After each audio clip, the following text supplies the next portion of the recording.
Bienvenidos al Seminario del Lenguaje de la Música. Le llamamos a este seminario el lenguaje de la música porque queremos que entiendan que la música sí es un lenguaje.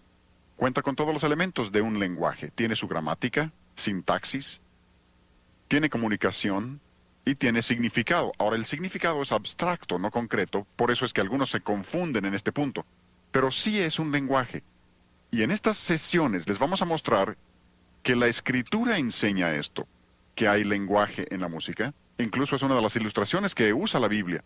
Y además de los musicólogos, en el campo de la psicología de la música, y particularmente los que estudian la sociología de la música, reconocen el hecho, y todos están de acuerdo, en que la música es un lenguaje. Y si podemos entender el lenguaje, podremos tener discernimiento en el campo de la música, porque nada puede conocerse de la verdad aparte del lenguaje. Esa es una aseveración de un gran filósofo, y él reconoce el hecho de que si no nos ponemos de acuerdo respecto a los términos de nuestro lenguaje, si no estamos de acuerdo sobre los significados de nuestras palabras, no habrá comunicación entre nosotros. Así que si no entendemos lo que se está diciendo en ese lenguaje, no habrá una comunicación correcta. Así que es importante que entendamos que la música es un lenguaje y debemos saber cuáles son los elementos de ese lenguaje si vamos a entender la música. Ahora, el seminario se divide en 6 sesiones. La primera sesión que veremos hoy se llama El Dios de la música. ¿La música fue una idea tardía de Dios?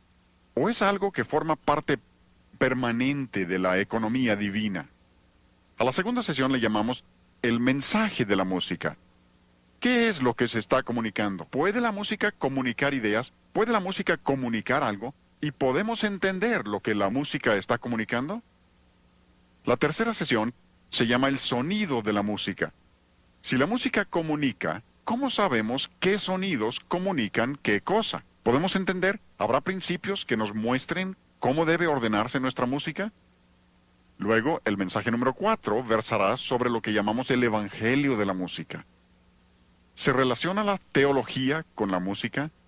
Y tenemos ciertos tipos de música. ¿Habrá también ciertos tipos de teología que van con esa música? En el mensaje número 5 hablamos acerca de los efectos de la música. ¿Nos afecta la música? Y si nos afecta, ¿cómo nos afecta? ¿Y qué es lo que nos afecta? Y si entendemos eso, podemos entonces saber qué clase de música debemos tener por los efectos que produce. Y luego en la última sesión, hablaremos acerca del propósito de la música. ¿Para qué nos dio Dios la música? ¿Para qué la tenemos? ¿Cuál es el propósito básico, subyacente, y para qué nos dio Dios la música? Y así completaremos el seminario del lenguaje de la música, y espero que estén presentes en estas 6 sesiones para que aprovechen todo lo que estamos diciendo y tengan el contexto, porque no hay que tener las cosas fuera de contexto. Así es como sabemos también que la música es un lenguaje, tiene contexto. Y si tomas un sonido equivocado y lo pones en el lugar equivocado, lo tienes fuera de contexto. Y mucho de lo que se estudia en la escuela de música es cómo armar ese contexto y saber qué es lo que cabe en cada contexto. Así que espero que no se pierdan ninguna de las 6 sesiones para que tengan el panorama general de lo que Dios nos está diciendo acerca de la música. Queremos usar como lema para nuestro tiempo juntos la palabra de Dios. Y una de las primeras cosas que descubrimos viene de 1 Corintios, capítulo 14, versículo 7. Ahí el apóstol Pablo, y hablando de lenguaje, saben que los capítulos 12 al 14 de 1 Corintios tiene que ver con lenguaje, y Pablo está corrigiendo los abusos ahí en la iglesia de Corinto. Y lo que usa como ilustración en el capítulo 14 es la música. Porque llega al versículo 7 y dice, si la flauta o la cítara, y hablaremos después de lo que significan algunas de las palabras que se usan para esos instrumentos. Pero dice, si no dieren distinción de voces, ¿cómo vas a saber lo que se está comunicando? O sea que Pablo está diciendo, miren, se trata de un lenguaje. Y luego en el versículo 8 continúa y dice, si la trompeta diere sonido incierto, ¿cómo vas a saber lo que debes hacer? Si debes ir a pelear, si te están llamando a levantarte en la mañana, ¿cómo vas a saber si no conoces el lenguaje? Y como veremos más adelante, aún en este pasaje, donde muchas veces hemos pensado que se refiere a la letra, en la mayoría de los casos, se está refiriendo a la música misma. Y dice, si diere un sonido incierto, o sea que si no conoces el lenguaje, ¿cómo vas a saber lo que debes hacer? Así que toda nuestra tesis está fundada en un principio bíblico que se aplica a todas las áreas de la vida. En este seminario solo vamos a aplicarlo al área de la música, pero esto se aplica a toda la vida. Nuestro lema para las 6 sesiones será Efesios 5:10. El versículo dice que tú y yo como creyentes debemos de estar comprobando lo que es agradable al Señor. Vamos a repetir el versículo juntos empezando por la cita. ¿Vamos? Efesios 5:10. Comprobando lo que es agradable al Señor. Observen ahí la palabra comprobando. La palabra comprobando, en este caso, como en muchos otros en la Biblia, significa poner a prueba las cosas. Dios quiere que pongamos a prueba las cosas. Algunos dicen, pues cuando haces eso estás juzgando. No. Juzgar es pronunciar sentencia sobre alguien o algo. Y aunque la Biblia nos pide en ciertos casos que hagamos eso, aquí no se está refiriendo a eso. Aquí se refiere a poner a prueba. Ponemos a prueba casi todo. Supongamos que voy al médico. Me dice que tengo un tumor cerebral y quiere hacerme una cirugía de cerebro. Estando ahí en el quirófano me mira y me dice, hay algo que debes saber antes de comenzar. Le pregunto, ¿qué cosa? Dice, nunca he estudiado medicina, pero amo mucho a la gente. Y le digo, ya me daba temor cuando creía que sabía lo que estaba haciendo. ¿Por qué? Quiero que sea probado, quiero que apruebe. Supongamos que te subes a un avión, se dirige a la pista del aeropuerto para despegar, y se oye la voz del piloto que anuncia, amigos, deben saber algo antes de volar el día de hoy. Te preguntas, ¿qué irá a decir?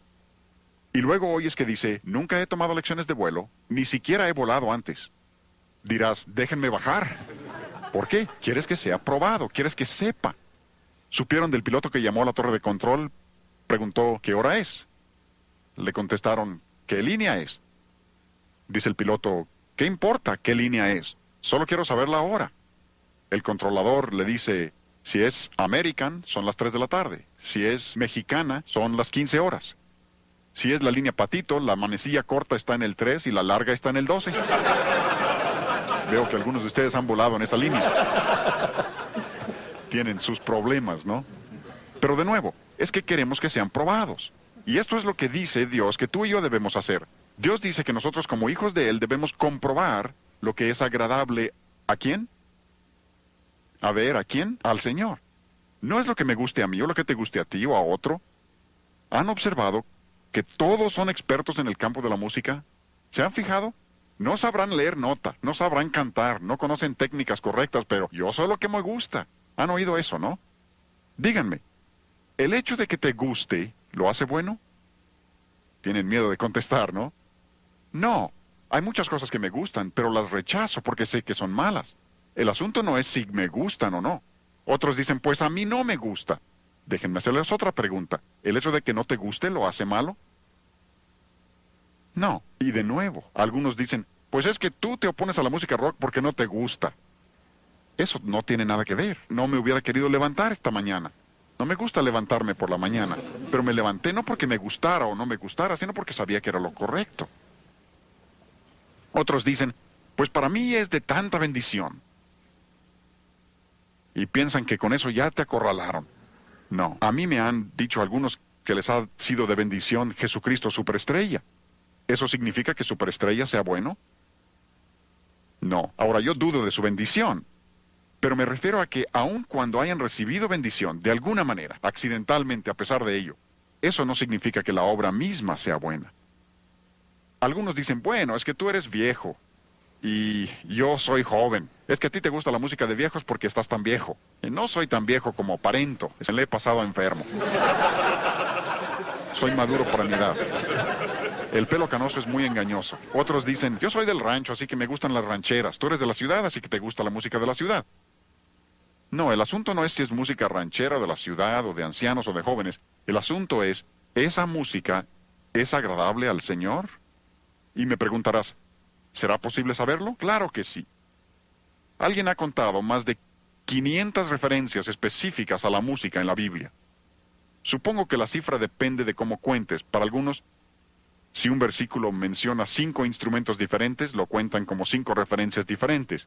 Por eso, la amplia variación en el número de versículos.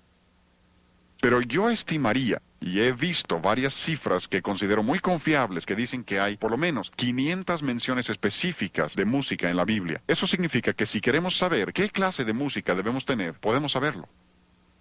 El problema es que la mayoría nunca se han molestado en averiguar lo que Dios dice. No solo en cuanto a la música, sino en otras áreas. En el programa de maestría que enseño en la Universidad Cristiana de Pensacola, yo exijo que todo estudiante, antes de terminar su maestría en música sagrada, debe leer toda la Biblia y anotar cada referencia a la música en la Biblia. Y esa es nuestra autoridad. Si tu predicador predicara algo y tú le preguntaras, ¿dónde dice la Biblia eso? Y te contestara, pues yo nunca he estudiado la Biblia, dirás, oye, espera, hay que investigarlo. Incluso por medio de la música majestuosa hemos publicado una concordancia bíblica de la música que enumera toda referencia a la música en la Biblia, de modo que uno puede tomar eso y revisar en toda la Biblia todas las referencias a la música en la Escritura. Porque si existen 500 referencias, esas son más que las referencias al infierno, más que al cielo, más que a la gracia. Si es así de importante para Dios, nos conviene a ti y a mí descubrir lo que Dios dice, ¿no? Pero como la gente no ha tomado el tiempo para hacer eso, se han desviado por toda clase de filosofías. Como no han comprobado lo que es agradable al Señor, han aceptado toda clase de cosas diferentes. Seguro que han oído a quienes dicen, la música es amoral. A veces también usan el término no moral. A veces dicen que es neutral.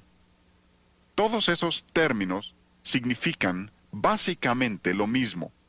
Amoral, no moral o neutral, como lo expresen. Cuando la gente dice eso y toda revista cristiana en los últimos años han publicado por lo menos un artículo, algunos varios artículos, diciendo que la música es amoral.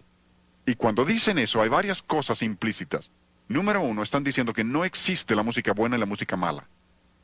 Eso quieren decir que no hay principios. Cualquiera que ha estudiado música sabe que eso no es cierto. Yo asistí a la escuela de música Eastman, hice todos mis estudios de posgrado en la escuela de música Eastman. Yo no tuve un solo maestro en la escuela de música Eastman, y eran hombres inconversos, hasta donde yo sé, les testifiqué a varios y ninguno aceptó al Señor. Pero no tuve un solo maestro que creyera que la música era amoral. Esta es una idea totalmente nueva. Ninguna generación, si te remontas a la historia, ninguna generación jamás ha creído que la música fuera amoral hasta la nuestra. Y creo que la razón básica es MCC. Hablaremos mucho de MCC durante el seminario. Música cristiana contemporánea. Y como esta gente quiere usar toda clase de diferentes estilos y dicen que lo único que importa es la letra, lo que están diciendo es que la música es amoral, es neutral, no moral. Incluso tuve maestros en la escuela de música Eastman. Wayne Barlow era uno de mis maestros de composición, y ese hombre hasta escribió libros para aclarar esto.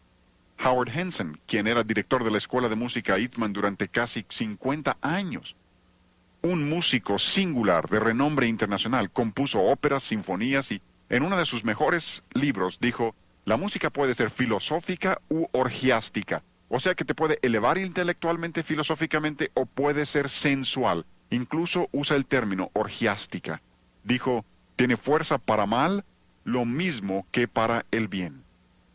Él entendía que la música puede ser buena o mala según se componga y según se ejecute, y esto es lo que todos han creído a través de los siglos. Solo nuestra generación no lo acepta.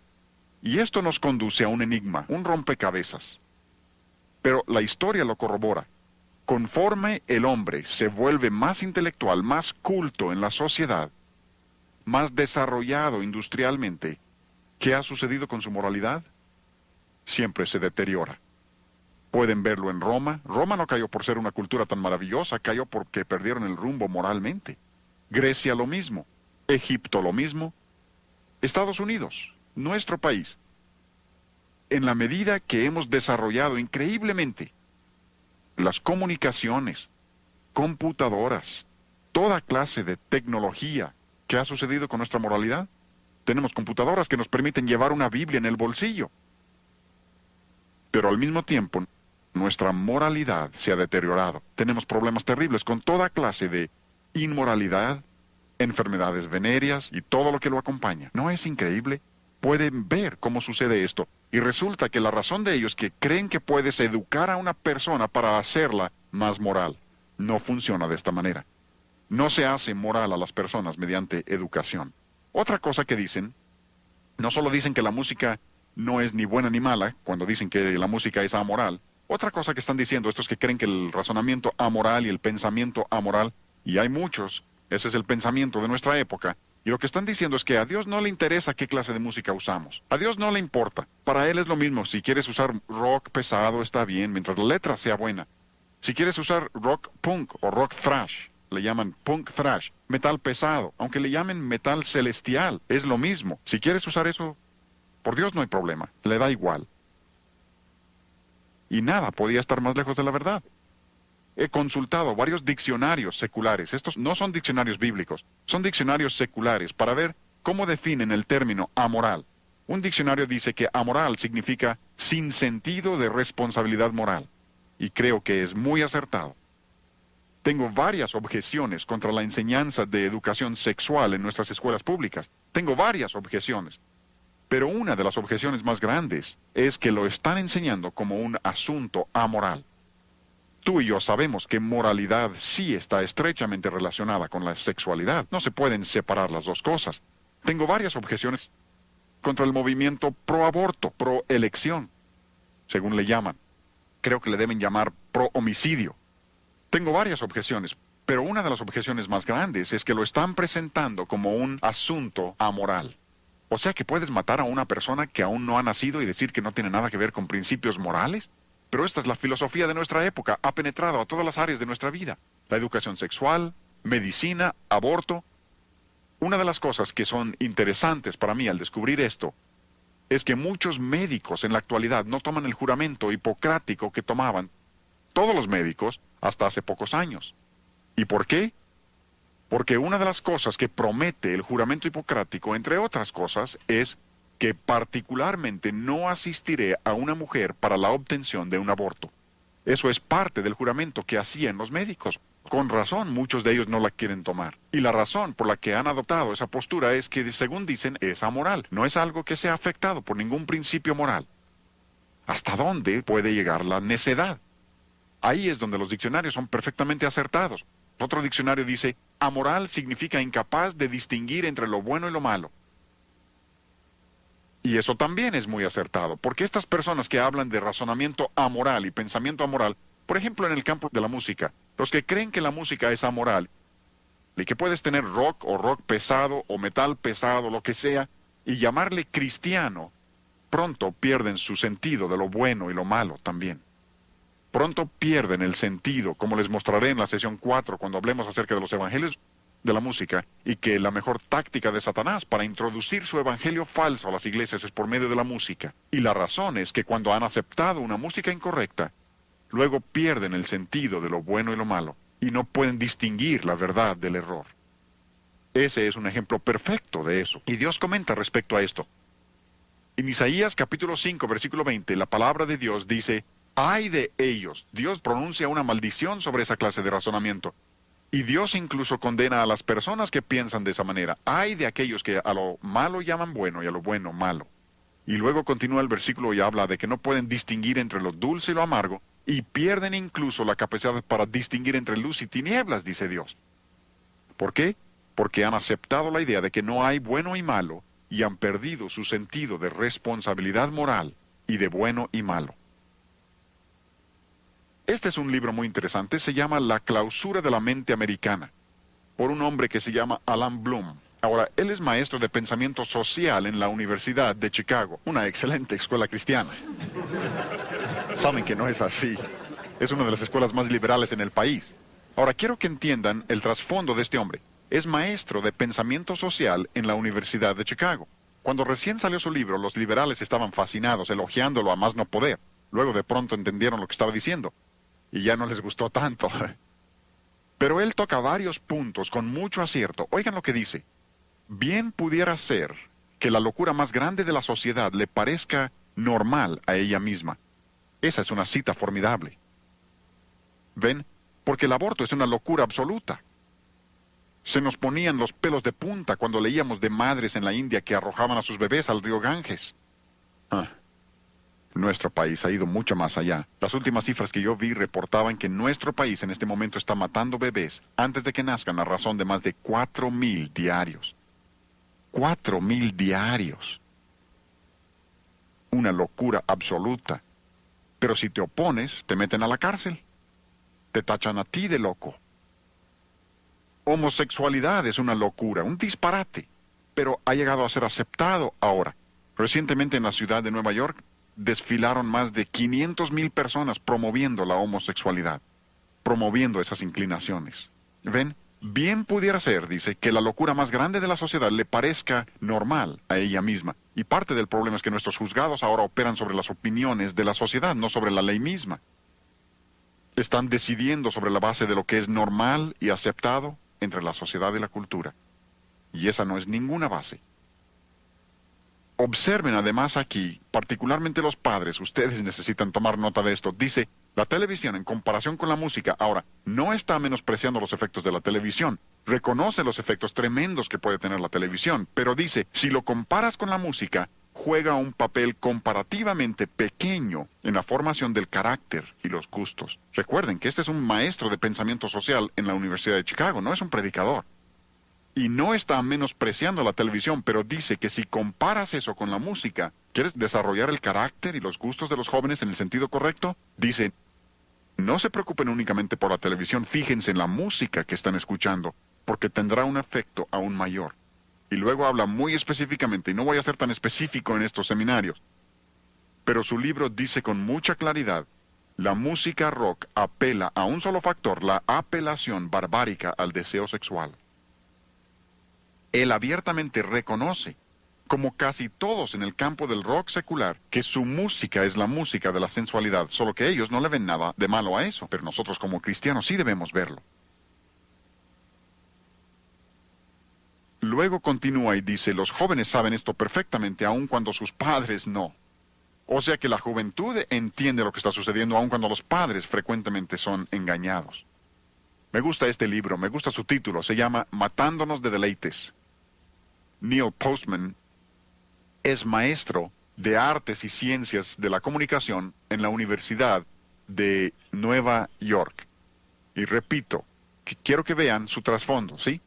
Pienso que pudiera tener un trasfondo cristiano, pero no da evidencias de que entienda principios cristianos, aun cuando creo que tiene un trasfondo cristiano. Pero él dice cosas muy interesantes en su libro, lo citaremos en varias ocasiones durante este seminario. Dice, sostener que la tecnología, o la música en este caso, es neutral, no moral, amoral, es una ridiculez pura y simple. No podría haberlo dicho mejor yo mismo.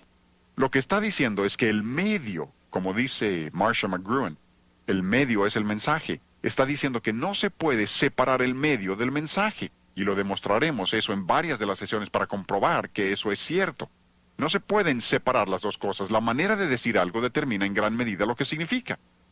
Y él dice, no se puede separar la tecnología, y aquí está hablando de la televisión en particular, y ese es el ejemplo que usan la mayoría de los de la música cristiana contemporánea. Usan la televisión como ilustración para decir que lo que importa es únicamente la letra. Pero aún este hombre reconoce que la televisión, que es un objeto neutral, no es un objeto viviente, como lo es la música. Pero dice que aún la televisión no se puede considerar neutral o no moral. Lo interesante, y esto es algo que sé que la Biblia lo dice, y sé que es absolutamente cierto, pero me cuesta trabajo aceptarlo. ¿Tienes cosas así? Sabes que son ciertas, y la Biblia lo dice, pero es difícil.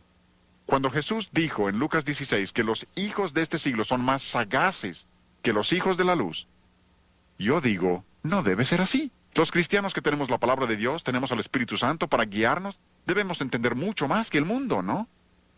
Pero con frecuencia vemos que el mundo entiende cosas que aún algunos cristianos se niegan a aceptar. Por eso citamos a tantos de estas personas en el seminario para demostrar que aún el mundo acepta estas cosas y las entiende. Este es un libro muy interesante por un inglés que se llama David Tame. De nuevo, creo que este hombre entiende principios cristianos, pero es un escritor secular. Ha escrito un libro que se llama El poder secreto de la música. Menciono este libro porque particularmente tantas personas me preguntan, ¿usted se opone a la música rock? ¿Se opone a alguno de los compositores y su estilo de vida? ¿Y qué de Beethoven? Y Mozart, y Haydn, y estos hombres. Muchos de ellos no eran cristianos y no vivieron como debían y aceptas la música de ellos. ¿Por qué? David Tame da la mejor respuesta que yo he visto. En su libro, él analiza todo el trasfondo, pero dice, el concepto de que la música afecta el carácter fue la gran fuerza que inspiró la vida de los grandes compositores. Y es que todos los compositores del pasado, aun cuando no hayan sido todo lo que debían ser en su vida personal, buscaban elevar a las personas y ayudarles con su música. Es por eso que pasaron años estudiando el arte de la música. Beethoven era maestro de su arte. Tenemos incluso algunos de los ejercicios de las composiciones de Haydn y se ve su desarrollo como músico. Pasó años de su vida desarrollando el arte porque consideraba que podía afectar el carácter y ayudar a la gente y elevarla. Esa es la filosofía que viene de los griegos y se llama la doctrina del ethos, que la música sí afecta el carácter. Pero muchos de los grandes compositores, todos los grandes músicos del pasado, siempre han creído que podían ayudar a las personas. Es como un médico, vas al médico y te dice que tienes apendicitis, quiere quitarte tu apéndice. Le preguntas, doctor, ¿es usted cristiano? Dice, no, entonces no me dejo operar. Eso sería una locura. Ahora, yo prefiero al médico cristiano si es posible, pero no siempre es posible encontrar uno. Pero si es fiel al juramento hipocrático, hará lo mejor que puede hacer por mí. Y de todas maneras, solo Dios puede sanarme. Confiaré en él en el campo de la medicina. Posiblemente sea mal hablado, fumador, toda clase de cosas. Y no confío en él en esas áreas, pero sí confío en el área de la medicina. Pueden confiar en Beethoven, Haydn, Mozart, en el campo de la música porque son expertos e intentan elevar a las personas. A veces incluso le llaman una experiencia espiritual. No entienden lo que es una verdadera experiencia espiritual.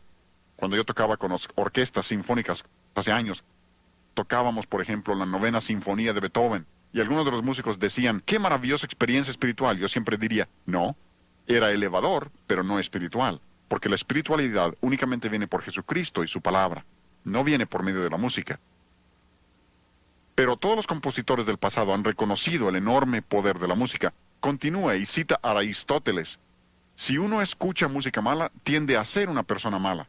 Si escucha música buena, tiende a ser una persona buena. ¿Ven? A través de los siglos los hombres han pensado así. Aristóteles creía esto, Pitágoras lo creía. Podríamos enumerar un sinfín de hombres del pasado que entienden que la música sí afecta el carácter. De nuevo, lo que estamos diciendo, y queremos repetirlo juntos, es Efesios 5:10, comprobando lo que es agradable al Señor. Ahora, si vamos a hacer eso, tenemos que ir a la Escritura. Así que vamos a 3 versículos que quiero que escriban, porque quiero que recuerden estos. Estos son de enorme importancia. Esto será fundamental para todo lo demás que digamos en el seminario. Y si entienden lo que estamos diciendo aquí, habrán adelantado mucho en el desarrollo del discernimiento en el área de la música. Quiero darles 3 versículos que nos enseñan 3 cosas acerca de Dios, y los 3 versículos dicen básicamente lo mismo. Y como dijimos antes, siempre que Dios repite algo es con un propósito. A ti y a mí se nos acaban las palabras. Cuando alguien te pregunta, qué gusto verte, ¿cómo estás? Realmente no quieres que te cuente. Si te empieza a contar del dedo que le duele y de sus caries, realmente no querías saber eso, solo es una manera de saludar. Pero Dios no hace eso. Cuando Dios repite algo es con un propósito. Y Dios repite esto 3 veces. La primera vez está en Éxodo, en el primer canto que la Biblia contiene, Éxodo 15:2. Esto está en los libros históricos. Si pasamos a los libros poéticos, en el Salmo 118:14 encontraremos la misma verdad. El segundo grupo importante del Antiguo Testamento, la misma verdad. Si pasamos a los libros proféticos, el tercer grupo importante, en Isaías 12:2, encontraremos la misma verdad. Y para mí es interesante, además, que Dios enseñe esto en las 3 secciones importantes del Antiguo Testamento. Y uno de los lugares es el más interesante que les mostraré en un momento. Pero los 3 versículos dicen lo siguiente, de una manera u otra.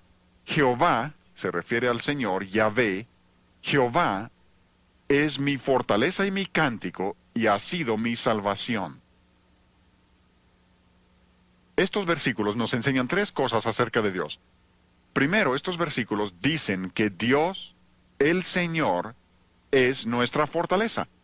Él no solo nos da fortaleza como cristianos, Dios es nuestra fortaleza. ¿Entienden eso? Jesús lo dijo de esta manera. En Juan capítulo 15 dice, yo soy la vid, vosotros sois los pámpanos.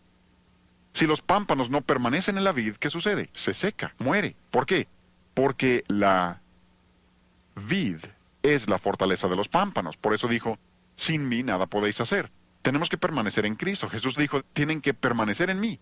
Mis palabras deben permanecer en ustedes. Es que la vid no solo provee fuerza para el pámpano, la vid literalmente es la fuerza del pámpano. ¿Me entienden?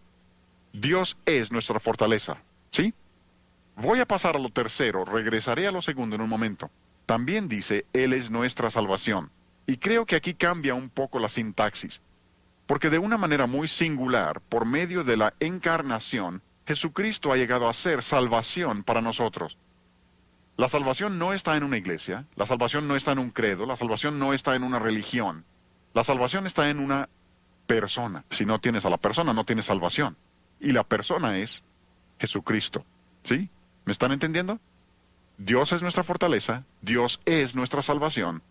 Pero observen lo que dice entre esos dos, sin perder un solo paso. Dice, Jehová es mi fortaleza y mi cántico. Dios también es nuestro cántico. Yo sé que alguno dice, pues probablemente ese es un cántico de alabanza a Dios o un cántico que se refiere a Dios. No.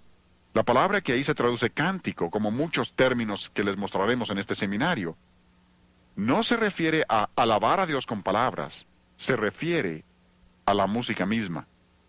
El término hebreo es simrat, que literalmente significa música instrumental. A eso se refiere. Dios es mi instrumento, y la palabra literalmente significa pulsar las cuerdas de un instrumento. Incluso ahí les doy la referencia de Strong. El número que pueden consultar de Strong es 2176. Y a propósito, esta palabra únicamente se usa en estas tres citas. No está en ninguna otra parte del Antiguo Testamento. Y creo que cuando Dios limita de esa manera el uso de la palabra, intenta darle un significado especial. Porque esa palabra viene de la palabra samar, que literalmente significa hacer sonar las cuerdas del instrumento, no con púa, sino con los dedos mismos. Amigos, lo que nos dice esto es que Dios es nuestra música. Así como Dios es nuestra fortaleza, así como Dios es nuestra salvación, Dios mismo también es nuestra música. La música es parte de la naturaleza de Dios. Dios mismo es musical. Me preguntarás, ¿realmente crees que Dios es musical? Claro que sí. Incluso la música es lo único que yo sepa. Si tú sabes de otras, me gustaría saberlo. Es lo único que yo sepa que estaba en el cielo antes de que Dios creara el mundo, que tenemos aquí en la tierra con nosotros y que tendremos en el cielo en el futuro. ¿Saben de alguna otra cosa? Yo no. A mí me gusta predicar. Predico a la menor provocación y hasta provoco.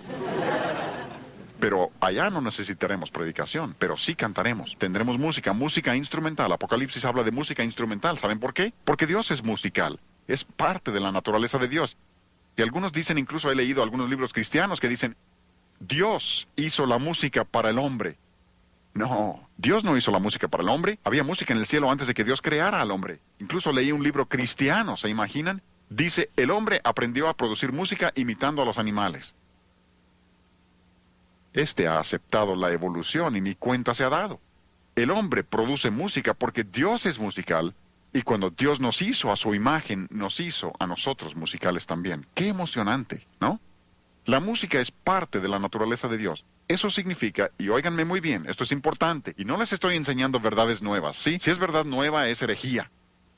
Lo que les estoy enseñando es algo que yo considero ha sido descuidado en el entendimiento de las personas. Pienso que hace siglos la gente entendía esta verdad. Y en nuestra generación, cuando tenemos más proliferación de la música, tenemos menos entendimiento de ella. Yo recuerdo, y esto como adulto, haber manejado mi auto pensando, ¿no sería maravilloso poder tener un tocadiscos en el auto? Y pensé, nunca se podrá porque no hay manera de hacer que la aguja permanezca en el disco. Ahora hay tocacintos, compact disc, puedes estar escuchando una sinfonía grabada hace años en algún lugar de Europa. ¿Cómo le hubiera gustado eso a Bach? Pero al mismo tiempo que tenemos esa proliferación de música, tenemos menos entendimiento del significado de la música y su mensaje. Pero Dios es musical y eso significa que la música ha existido desde que Dios existe. ¿Oyeron eso? La música ha existido cuando cantamos juntos, cuando alabamos a Dios en nuestras iglesias. Estamos haciendo algo que Dios ha tenido desde la eternidad. Y nosotros lo haremos por la eternidad. Aquí solo estamos practicando un poco. Si eso no te emociona, tienes descompuesto el emocionador. Es que la música es parte de la naturaleza de Dios.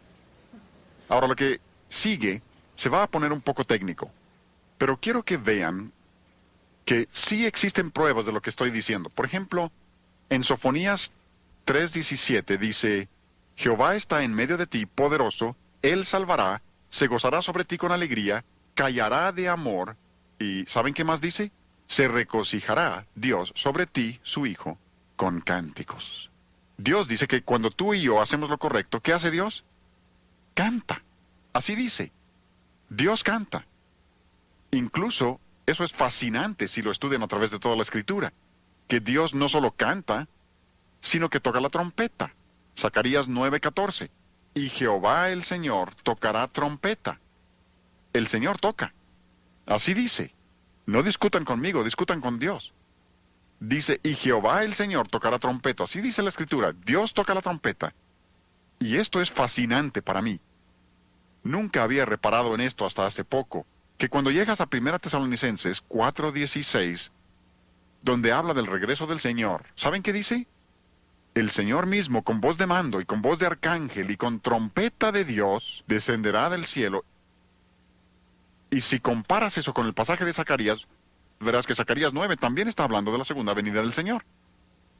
Y bien pudiera ser que Dios mismo es el que toca la trompeta. Dice, con voz de mando y con trompeta de Dios descenderá. Pudiera ser. ¿Por qué? Porque Dios es musical. Y creo que una de las cosas más interesantes en cuanto a esto es que Jesucristo mismo cantó cuando estuvo en esta tierra. ¿Cómo lo sé?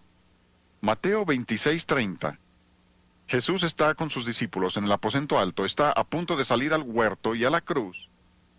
Y dice que una de las últimas cosas que hicieron, lo último dice que hicieron, y cuando hubo, ¿qué? Cuando hubieron cantado el himno. Cantaron un himno. Ahora, si conoces la historia de la Pascua, sabrás que había varios salmos, llamados los salmos Jalel. Desde el 111 hasta el 118 les llaman los salmos Jalel, o si gustan los salmos Aleluya. El 111 y 112 realmente son introducción a la sección. 113 al 118 se llaman los salmos Jalel egipcios, porque eran los que se cantaban en la Pascua. El salmo 113 y 114 se cantaban antes de cenar. Los salmos 115 al 118 se cantaban después de la cena de la Pascua. ¿Me entienden? Y bien pudiera ser que lo último que Jesús cantó con sus discípulos fuera el Salmo 118. ¿Recuerdan lo que dice el Salmo 118? El versículo 14. Mi fortaleza y mi cántico es Jehová, y Él me ha sido por salvación. ¿Pueden imaginar a Jesús cantando con sus discípulos en esa cena y diciéndoles, Jehová es mi fortaleza, voy a la cruz, pero Jehová es mi fortaleza, y Él es mi cántico, y ahora va a ser mi salvación? Y luego ir a la cruz para hacer salvación para ti. Y lo cantó con sus discípulos. Dios canta, Dios es musical, eso es parte de la economía de Dios. Y ahora viene la parte técnica. Llegamos a la serie de sobretonos. Ahora, la serie de sobretonos es muy interesante. Y voy a pasar acá al piano para mostrarles esto. Me llevo esto.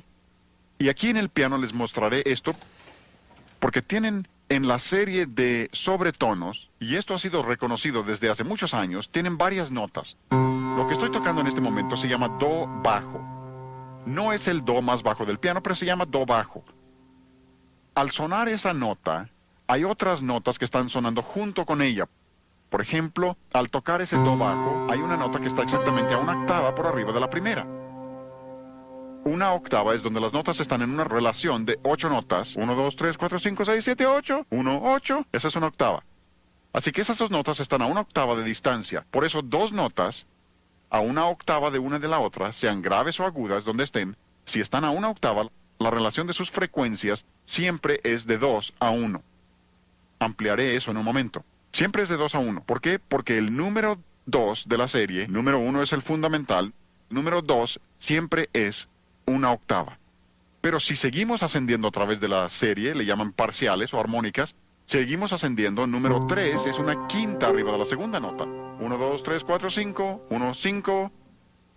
Por eso, dos notas a una quinta de distancia, la relación de sus frecuencias siempre es de 3 a 2, porque esa es la tercera nota de la serie. Si seguimos ascendiendo a través de la serie hasta el número 6, 4, 5, 6, llegamos a un acorde mayor. Por eso tanta de nuestra música se desarrolla sobre mayores. Nada tiene de malo el menor, pero así se presentan las notas en la serie armónica. Y en un momento les explicaremos más de esto para mostrarles cómo todo retorna a esta serie armónica. Pero lo que quiero mostrarles ahora es que todas esas notas, desde 2 hasta 6, y observen que lo que les he anotado las frecuencias, el do bajo tiene 66 vibraciones, el siguiente 132, exactamente el doble. El cuarto, que está exactamente a una octava arriba del 2, tiene 264. Y si observan, todos esos números son múltiplos de 11. Y hay exactamente 66 vibraciones entre el primero y el siguiente. Pueden seguir eso hasta arriba. Hay una razón para eso. Tiene su diseño. No es casualidad. ¿Sí? Hay razones absolutas para lo que Dios hace. Y lo que les estoy mostrando no es algo que el hombre haya inventado. Lo que les estoy mostrando era conocido por Pitágoras antes de Cristo. Es la manera como Dios ha diseñado el sonido. Pero, como les acabo de decir, todas esas notas están incluidas en ese do bajo, y les quiero demostrar eso. Si oprimo la tecla del do bajo, voy a oprimir también el número 2, porque este piano no está bien afinado. Oprimo el segundo, pero no los he hecho sonar. Lo único que he hecho es quitar la sordina de la cuerda para que la nota ahora pueda vibrar libremente.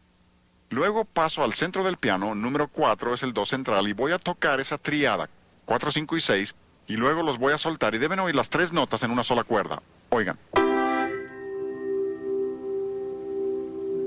¿Lo oyen? Ahí que se oye muy claro. Suelto las teclas, se apagan. Eso significa que todas esas notas están en esa sola cuerda. Ahí están todas. Ahora, lo fascinante, y esta es la ilustración que quiero darles, lo fascinante es que si toco do central, el sol y el mi están presentes, pero el do se sostiene solo. Si toco mi, la nota central, las dos notas extremas, sol y do, están presentes, pero el mi se sostiene solo. Si toco sol, la nota superior, el do y el mi están presentes, pero el sol se sostiene solo. Tengo literalmente 3 en 1. Es la mejor ilustración de la Trinidad, de la deidad que yo conozco. Como maestro de la Biblia siempre he tenido que decir que no hay una ilustración perfecta de la Trinidad. Les acabo de mostrar una ilustración fabulosa y la analogía se sostiene. ¿Saben por qué? Porque Dios es musical y aún en la forma en que Dios ha hecho el sonido musical, nos ha dado una ilustración de sí mismo. Como dice Romanos capítulo 1, conocemos su eterno poder y deidad por medio de las cosas hechas. Y la música ilustra perfectamente la Trinidad de la deidad. Porque Dios es musical y nos ha dado esto para comunicarnos cuánto le interesa a Él la música. Este es un músico bien conocido. Falleció recientemente, Leonard Bernstein. Fue conductor de la Orquesta Filarmónica de Nueva York. Un genio. No fue todo lo que debía ser en su vida personal, pero era un genio musical y un verdadero erudito. Este hombre dio algunas conferencias en Harvard hace varios años, las conferencias Norton. Un estudio fascinante, un estudio iluminador sobre la música. Y en ellas este hombre dijo que toda música tiene un origen común. ¿Saben cuál es ese origen común? La serie de sobretonos. Así lo dijo. Y se refiere a toda clase de música. Se refiere a la música oriental, música africana, de donde sea, suajili. Todo tiene un origen común. Ahora, este hombre era judío, no tenía ni una pizca de cristiano, pero reconoce que hay un origen común y dice que ese origen común es la serie armónica. Y amplía ese comentario y habla de gramática que surge de las mismas fuentes monogenéticas. Observen esa palabra monogenética. Cuando habla de monogénesis se refiere a que todo procede de una sola fuente. Él no reconoce la fuente, pero reconoce que debe haber habido una sola fuente de la que procede toda música, y observen cómo le llama. Dice que sus variadas lenguas surgieron de un origen común.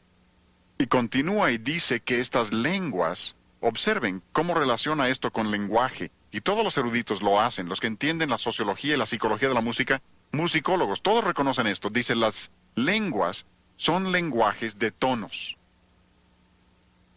¿Oyeron? Por eso le llamamos al seminario el lenguaje de la música. Estas lenguas son lenguajes de tonos surgidos de una estructura universal de tonos. Todos proceden de la misma fuente, por eso llamamos a la música el idioma universal. La música es un idioma universal porque procede de una misma fuente. Y este hombre reconoce ese hecho y continúa y desarrolla esta idea diciendo que todo se puede identificar con la escala pentatónica. Es asombroso, porque la escala pentatónica surge de la serie de sobretonos, y no voy a tomar tiempo para mostrarles eso hoy, ya hemos visto mucho técnico, pero surge de la escala pentatónica y esa a su vez de la serie de sobretonos, y muchos de los cantos que ustedes y yo cantamos son pentatónicas y ni cuenta nos damos. Si quieren saber lo que es una escala pentatónica, van al piano y tocan todas las notas negras y tienen una escala pentatónica. Es una escala de 5 tonos. Les tocaré una pieza irlandesa que ustedes conocen. Irlandeses y escoceses hacen lo mismo, tocada con gaitas escocesas, tocando esta melodía que ustedes reconocerán.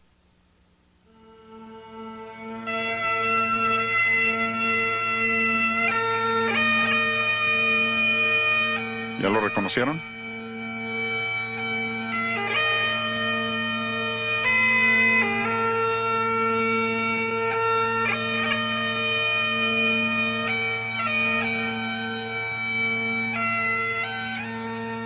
Y si oyen esa melodía hasta el final, verán que es una tonada pentatónica. Usa solo 5 notas y las repite vez tras vez. Pasemos de Escocia a África Central, y lo que les voy a tocar es un africano nativo en la volta superior tocando un instrumento extraño que les parecerá saxofón, pero no lo es. Pero eso parece. Oigan el sonido.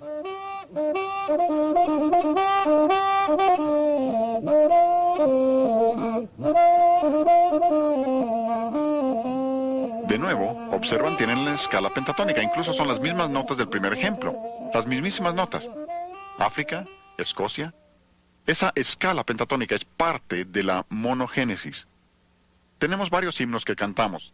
Si cantan, cuán firme cimiento se ha dado a la fe.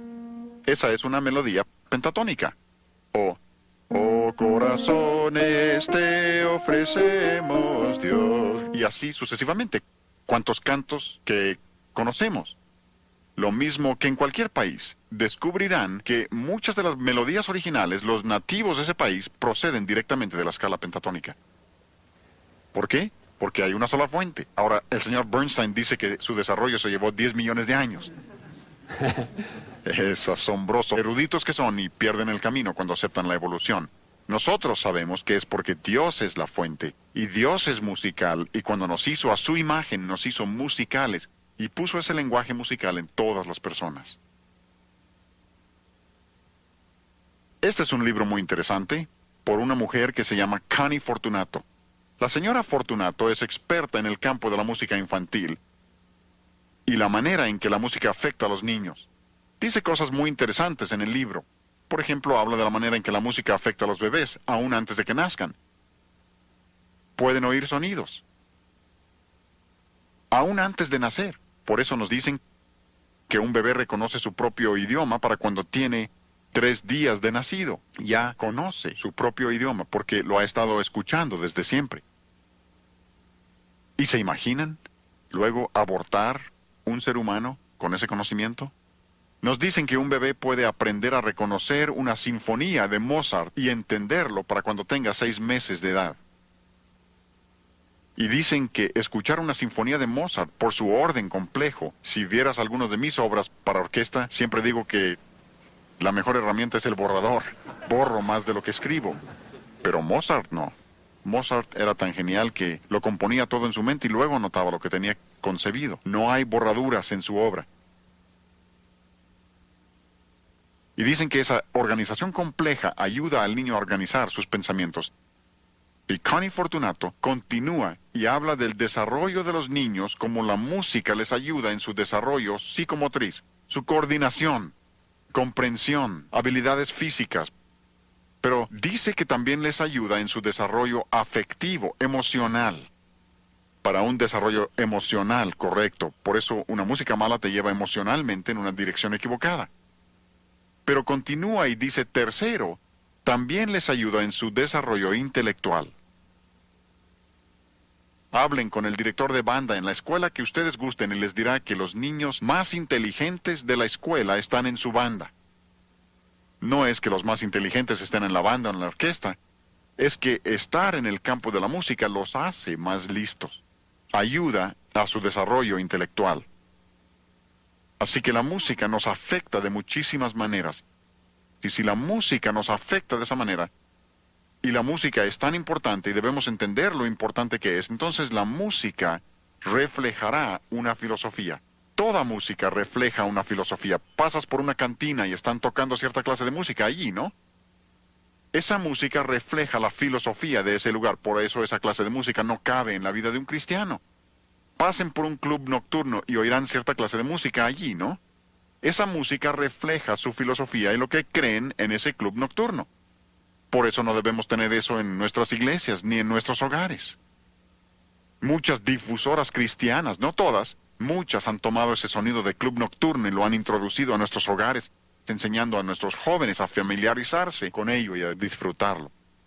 Y con ello han destruido la separación que Dios quiere que haya entre nosotros y el mundo. Porque si su música no nos parece mala, el lugar tampoco nos parece tan malo. Refleja una filosofía. Y creo que necesitamos reconocer esto. Nuestra música sagrada refleja nuestro concepto de Dios. Toda música sagrada que usemos refleja lo que creemos acerca de Dios. Si usas música majestuosa como música sagrada, es porque crees en un Dios majestuoso.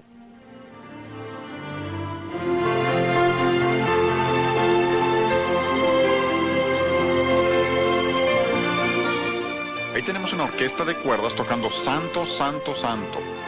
Observen la majestuosidad de la música porque está pintando un cuadro, si ustedes gustan, y mostrando que si creemos que Dios es majestuoso, nuestra música también debe ser majestuosa.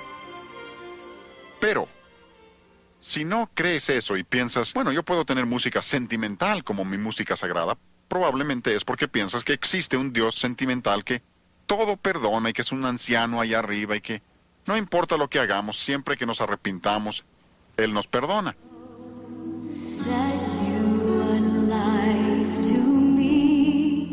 Oyen el son de club nocturno, mundano, velado, sensual, que usaría un cantante de club nocturno, y se supone que esa es música sagrada, es puro sentimentalismo, o peor, sentimental. Pero podemos ir más allá. Si tienes música pop como tu música sagrada, es porque crees en un Dios pop.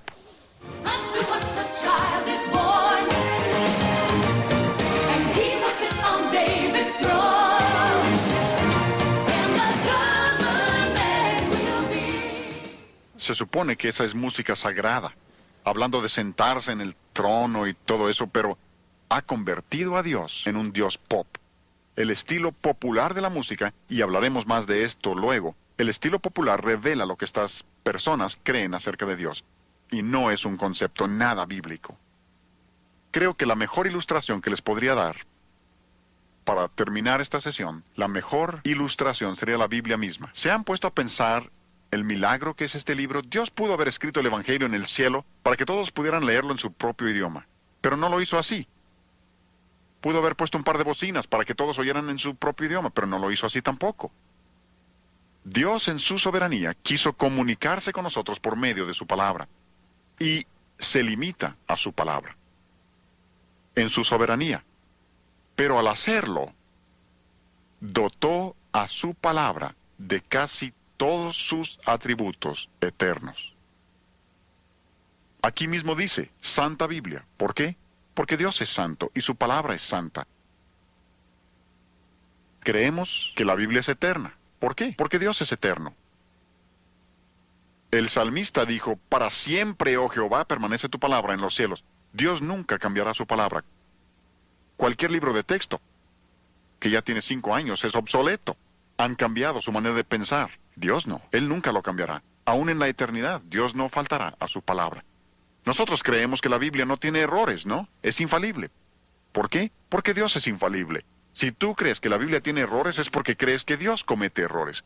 Y cuando Dios eligió comunicarse con nosotros por medio de su palabra, dotó a su palabra de todos sus atributos eternos. Y yo les estoy diciendo que si nosotros como cristianos reconocemos quién es Dios y lo que a Dios le interesa nuestra música, entonces buscaremos que nuestra música sea agradable al Señor, que sea lo que Él desea para que comunique nuestra manera de vivir, nuestro carácter y lo que creemos acerca de Dios y lo que Dios quiere que seamos.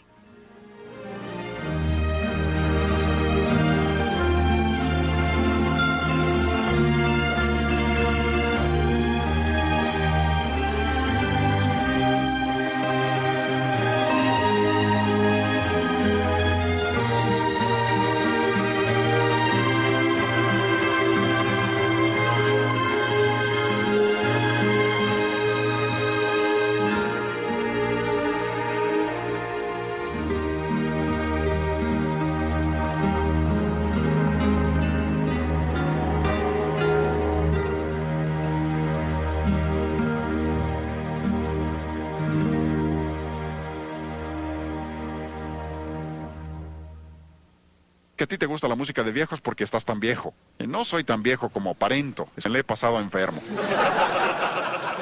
Soy maduro para mi edad. El pelo canoso es muy engañoso. Otros dicen, yo soy del rancho, así que me gustan las rancheras. Tú eres de la ciudad, así que te gusta la música de la ciudad. No, el asunto no es si es música ranchera de la ciudad, o de ancianos, o de jóvenes. El asunto es, ¿esa música es agradable al Señor? Y me preguntarás, ¿será posible saberlo? Claro que sí. Alguien ha contado más de 500 referencias específicas a la música en la Biblia. Supongo que la cifra depende de cómo cuentes. Para algunos, si un versículo menciona 5 instrumentos diferentes, lo cuentan como 5 referencias diferentes. Por eso, la amplia variación en el número de versículos. Pero yo estimaría, y he visto varias cifras que considero muy confiables que dicen que hay por lo menos 500 menciones específicas de música en la Biblia. Eso significa que si queremos saber qué clase de música debemos tener, podemos saberlo. El problema es que la mayoría nunca se han molestado en averiguar lo que Dios dice. No solo en cuanto a la música, sino en otras áreas. En el programa de maestría que enseño en la Universidad Cristiana de Pensacola, yo exijo que todo estudiante, antes de terminar su maestría en música sagrada, debe leer toda la Biblia y anotar cada referencia a la música en la Biblia. Y esa es nuestra autoridad. Si tu predicador predicara algo y tú le preguntaras, ¿dónde dice la Biblia eso? Y te contestara, pues yo nunca he estudiado la Biblia, dirás, oye, espera, hay que investigarlo. Incluso por medio de la música majestuosa hemos publicado una concordancia bíblica de la música que enumera toda referencia a la música en la Biblia, de modo que uno puede tomar eso y revisar en toda la Biblia todas las referencias a la música en la Escritura. Porque si existen 500 referencias, esas son más que las referencias al infierno, más que al cielo, más que a la gracia. Si es así de importante para Dios, nos conviene a ti y a mí descubrir lo que Dios dice, ¿no?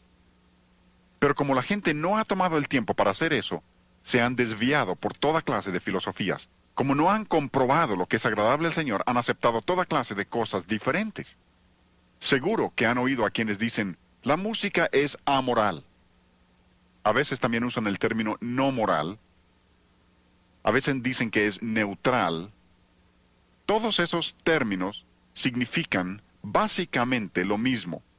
Amoral, no moral o neutral, como lo expresen. Cuando la gente dice eso y toda revista cristiana en los últimos años han publicado por lo menos un artículo, algunos varios artículos, diciendo que la música es amoral. Y cuando dicen eso hay varias cosas implícitas. Número 1, están diciendo que no existe la música buena y la música mala. Eso quieren decir, que no hay principios. Cualquiera que ha estudiado música sabe que eso no es cierto. Yo asistí a la escuela de música Eastman, hice todos mis estudios de posgrado en la escuela de música Eastman. Yo no tuve un solo maestro en la escuela de música Eastman, y eran hombres inconversos, hasta donde yo sé, les testifiqué a varios y ninguno aceptó al Señor. Pero no tuve un solo maestro que creyera que la música era amoral. Esta es una idea totalmente nueva. Ninguna generación, si te remontas a la historia, ninguna generación jamás ha creído que la música fuera amoral hasta la nuestra. Y creo que la razón básica es MCC. Hablaremos mucho de MCC durante el seminario. Música cristiana contemporánea. Y como esta gente quiere usar toda clase de diferentes estilos y dicen que lo único que importa es la letra, lo que están diciendo es que la música es amoral, es neutral, no moral. Incluso tuve maestros en la escuela de música Eastman. Wayne Barlow era uno de mis maestros de composición, y ese hombre hasta escribió libros para aclarar esto. Howard Henson, quien era director de la escuela de música Eastman durante casi 50 años, un músico singular de renombre internacional, compuso óperas, sinfonías y en uno de sus mejores libros dijo, la música puede ser filosófica u orgiástica, o sea que te puede elevar intelectualmente, filosóficamente, o puede ser sensual. Incluso usa el término orgiástica. Dijo, tiene fuerza para mal, lo mismo que para el bien. Él entendía que la música puede ser buena o mala según se componga y según se ejecute, y esto es lo que todos han creído a través de los siglos. Solo nuestra generación no lo acepta. Y esto nos conduce a un enigma, un rompecabezas. Pero la historia lo corrobora. Conforme el hombre se vuelve más intelectual, más culto en la sociedad, más desarrollado industrialmente, ¿qué ha sucedido con su moralidad? Siempre se deteriora. Pueden verlo en Roma. Roma no cayó por ser una cultura tan maravillosa, cayó porque perdieron el rumbo moralmente. Grecia lo mismo. Egipto lo mismo. Estados Unidos, nuestro país. En la medida que hemos desarrollado increíblemente las comunicaciones, computadoras, toda clase de tecnología, ¿qué ha sucedido con nuestra moralidad? Tenemos computadoras que nos permiten llevar una Biblia en el bolsillo. Pero al mismo tiempo, nuestra moralidad se ha deteriorado. Tenemos problemas terribles con toda clase de inmoralidad, enfermedades venéreas y todo lo que lo acompaña. ¿No es increíble? Pueden ver cómo sucede esto. Y resulta que la razón de ello es que creen que puedes educar a una persona para hacerla más moral. No funciona de esta manera. No se hace moral a las personas mediante educación. Otra cosa que dicen, no solo dicen que la música no es ni buena ni mala, cuando dicen que la música es amoral. Otra cosa que están diciendo estos que creen que el razonamiento amoral y el pensamiento amoral, y hay muchos, ese es el pensamiento de nuestra época, y lo que están diciendo es que a Dios no le interesa qué clase de música usamos. A Dios no le importa. Para Él es lo mismo. Si quieres usar rock pesado, está bien, mientras la letra sea buena. Si quieres usar rock punk o rock thrash, le llaman punk thrash, metal pesado, aunque le llamen metal celestial, es lo mismo. Si quieres usar eso, por Dios no hay problema, le da igual. Y nada podía estar más lejos de la verdad. He consultado varios diccionarios seculares. Estos no son diccionarios bíblicos, son diccionarios seculares para ver cómo definen el término amoral. Un diccionario dice que amoral significa sin sentido de responsabilidad moral. Y creo que es muy acertado. Tengo varias objeciones contra la enseñanza de educación sexual en nuestras escuelas públicas. Tengo varias objeciones. Pero una de las objeciones más grandes es que lo están enseñando como un asunto amoral. Tú y yo sabemos que moralidad sí está estrechamente relacionada con la sexualidad. No se pueden separar las dos cosas. Tengo varias objeciones contra el movimiento pro-aborto, pro-elección, según le llaman. Creo que le deben llamar pro-homicidio. Tengo varias objeciones, pero una de las objeciones más grandes es que lo están presentando como un asunto amoral. O sea que puedes matar a una persona que aún no ha nacido y decir que no tiene nada que ver con principios morales. Pero esta es la filosofía de nuestra época, ha penetrado a todas las áreas de nuestra vida. La educación sexual, medicina, aborto. Una de las cosas que son interesantes para mí al descubrir esto es que muchos médicos en la actualidad no toman el juramento hipocrático que tomaban todos los médicos hasta hace pocos años. ¿Y por qué? Porque una de las cosas que promete el juramento hipocrático, entre otras cosas, es que particularmente no asistiré a una mujer para la obtención de un aborto. Eso es parte del juramento que hacían los médicos. Con razón, muchos de ellos no la quieren tomar. Y la razón por la que han adoptado esa postura es que, según dicen, es amoral. No es algo que sea afectado por ningún principio moral. ¿Hasta dónde puede llegar la necedad? Ahí es donde los diccionarios son perfectamente acertados. Otro diccionario dice, Amoral significa incapaz de distinguir entre lo bueno y lo malo. Y eso también es muy acertado, porque estas personas que hablan de razonamiento amoral y pensamiento amoral, por ejemplo en el campo de la música, los que creen que la música es amoral, y que puedes tener rock o rock pesado o metal pesado, lo que sea, y llamarle cristiano, pronto pierden su sentido de lo bueno y lo malo también. Pronto pierden el sentido, como les mostraré en la sesión 4 cuando hablemos acerca de los evangelios de la música, y que la mejor táctica de Satanás para introducir su evangelio falso a las iglesias es por medio de la música. Y la razón es que cuando han aceptado una música incorrecta, luego pierden el sentido de lo bueno y lo malo, y no pueden distinguir la verdad del error. Ese es un ejemplo perfecto de eso. Y Dios comenta respecto a esto. En Isaías capítulo 5, versículo 20, la palabra de Dios dice, ¡ay de ellos! Dios pronuncia una maldición sobre esa clase de razonamiento. Y Dios incluso condena a las personas que piensan de esa manera. ¡Ay de aquellos que a lo malo llaman bueno y a lo bueno malo! Y luego continúa el versículo y habla de que no pueden distinguir entre lo dulce y lo amargo, y pierden incluso la capacidad para distinguir entre luz y tinieblas, dice Dios. ¿Por qué?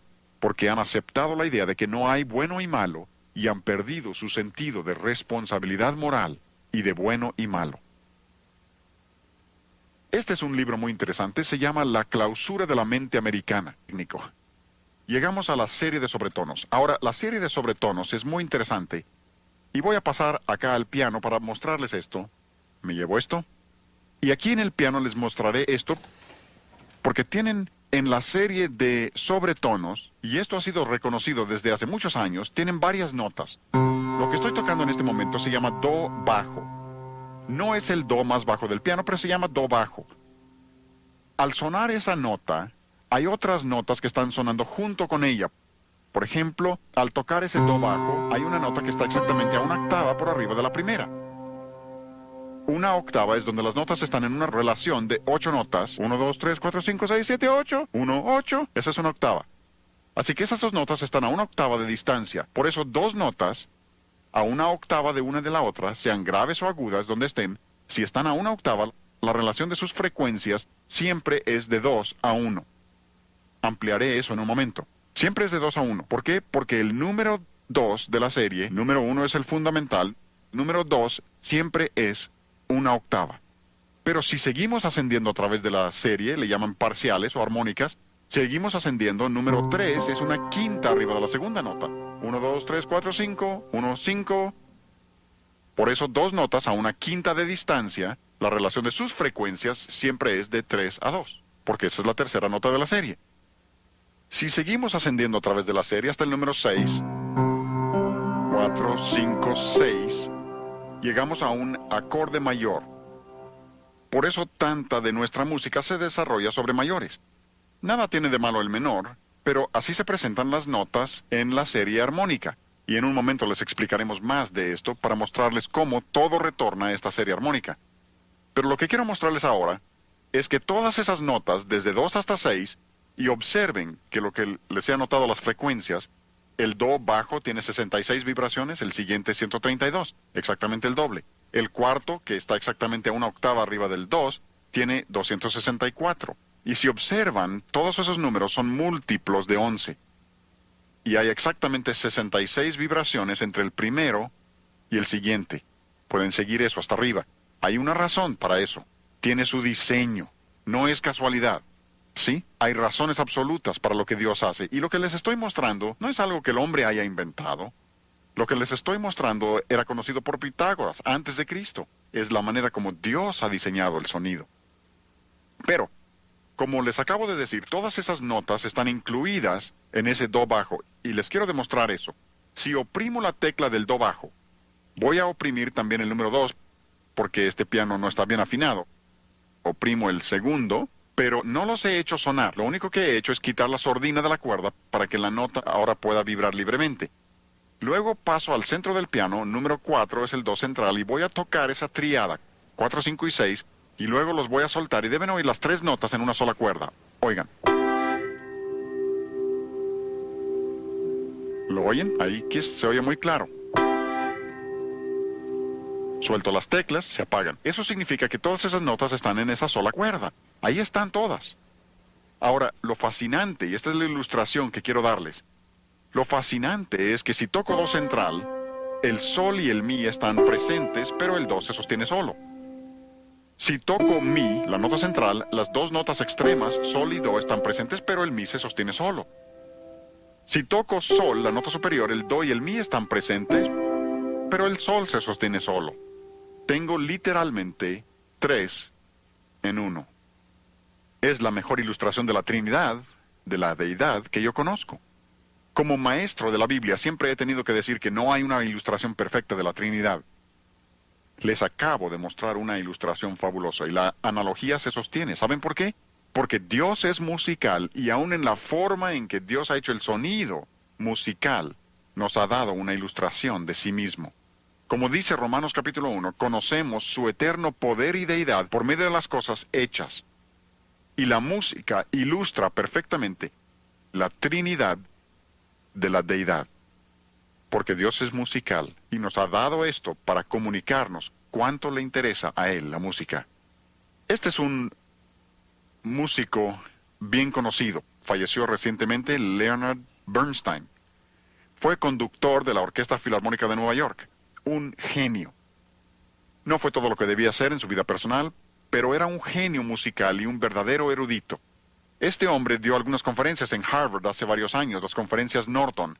Un estudio fascinante, un estudio iluminador sobre la música. Y en ellas este hombre dijo que toda música tiene un origen común. ¿Saben cuál es ese origen común? La serie de sobretonos. Así lo dijo. Y se refiere a toda clase de música. Se refiere a la música oriental, música africana, de donde sea, suajili. Todo tiene un origen común. Ahora, este hombre era judío, no tenía ni una pizca de cristiano, pero reconoce que hay un origen común y dice que ese origen común es la serie armónica. Y amplía ese comentario y habla de gramática que surge de las mismas fuentes monogenéticas. Observen esa palabra monogenética. Cuando habla de monogénesis se refiere a que todo procede de una sola fuente. Él no reconoce la fuente, pero reconoce que debe haber habido una sola fuente de la que procede toda música, y observen cómo le llama. Dice que sus variadas lenguas surgieron de un origen común. Y continúa y dice que estas lenguas, observen cómo relaciona esto con lenguaje, y todos los eruditos lo hacen, los que entienden la sociología y la psicología de la música, musicólogos, todos reconocen esto. Dice, las lenguas son lenguajes de tonos. ¿Oyeron? Por eso le llamamos al seminario el lenguaje de la música. Estas lenguas son lenguajes de tonos surgidos de una estructura universal de tonos. Todos proceden de la misma fuente, por eso llamamos a la música el idioma universal. La música es un idioma universal porque procede de una misma fuente. Y este hombre reconoce ese hecho y continúa y desarrolla esta idea diciendo que todo se puede identificar con la escala pentatónica. Es asombroso, porque la escala pentatónica surge de la serie de sobretonos, y no voy a tomar tiempo para mostrarles eso hoy, ya hemos visto mucho técnico, pero surge de la escala pentatónica y esa a su vez de la serie de sobretonos, y muchos de los cantos que ustedes y yo cantamos son pentatónicas y ni cuenta nos damos. Si quieren saber lo que es una escala pentatónica, van al piano y tocan todas las notas negras y tienen una escala pentatónica. Es una escala de 5 tonos. Les tocaré una pieza irlandesa que ustedes conocen. Irlandeses y escoceses hacen lo mismo, tocada con gaitas escocesas, tocando esta melodía que ustedes reconocerán.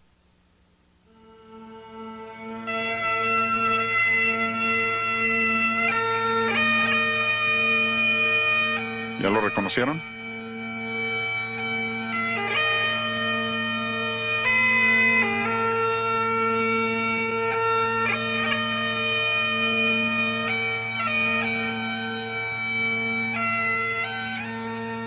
Y si oyen esa melodía hasta el final, verán que es una tonada pentatónica. Usa solo 5 notas y las repite vez tras vez. Pasemos de Escocia a África Central y lo que les voy a tocar es un africano nativo en la volta superior tocando un instrumento extraño que les parecerá saxofón, pero no lo es. Pero eso parece. Oigan el sonido.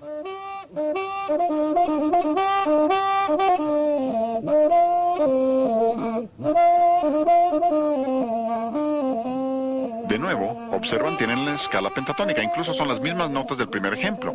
Las mismísimas notas. África, Escocia. Esa escala pentatónica es parte de la monogénesis. Tenemos varios himnos que cantamos. Si cantan, cuán firme cimiento se ha dado a la fe. Esa es una melodía pentatónica. O, oh corazones te ofrecemos, Dios. Y así sucesivamente. ¿Cuántos cantos que conocemos? Lo mismo que en cualquier país, descubrirán que muchas de las melodías originales, los nativos de ese país, proceden directamente de la escala pentatónica. ¿Por qué? Porque hay una sola fuente. Ahora, el señor Bernstein dice que su desarrollo se llevó 10 millones de años. Es asombroso. Eruditos que son y pierden el camino cuando aceptan la evolución. Nosotros sabemos que es porque Dios es la fuente. Por un hombre que se llama Alan Bloom. Ahora, él es maestro de pensamiento social en la Universidad de Chicago, una excelente escuela cristiana. Saben que no es así. Es una de las escuelas más liberales en el país. Ahora, quiero que entiendan el trasfondo de este hombre. Es maestro de pensamiento social en la Universidad de Chicago. Cuando recién salió su libro, los liberales estaban fascinados, elogiándolo a más no poder. Luego de pronto entendieron lo que estaba diciendo. Y ya no les gustó tanto. Pero él toca varios puntos con mucho acierto. Oigan lo que dice. Bien pudiera ser que la locura más grande de la sociedad le parezca normal a ella misma. Esa es una cita formidable. ¿Ven? Porque el aborto es una locura absoluta. Se nos ponían los pelos de punta cuando leíamos de madres en la India que arrojaban a sus bebés al río Ganges. Nuestro país ha ido mucho más allá. Las últimas cifras que yo vi reportaban que nuestro país en este momento está matando bebés antes de que nazcan a razón de más de 4,000 diarios. 4,000 diarios. Una locura absoluta. Pero si te opones, te meten a la cárcel. Te tachan a ti de loco. Homosexualidad es una locura, un disparate. Pero ha llegado a ser aceptado ahora. Recientemente en la ciudad de Nueva York desfilaron más de 500,000 personas promoviendo la homosexualidad. Promoviendo esas inclinaciones. ¿Ven? Bien pudiera ser, dice, que la locura más grande de la sociedad le parezca normal a ella misma. Y parte del problema es que nuestros juzgados ahora operan sobre las opiniones de la sociedad, no sobre la ley misma. Están decidiendo sobre la base de lo que es normal y aceptado entre la sociedad y la cultura. Y esa no es ninguna base.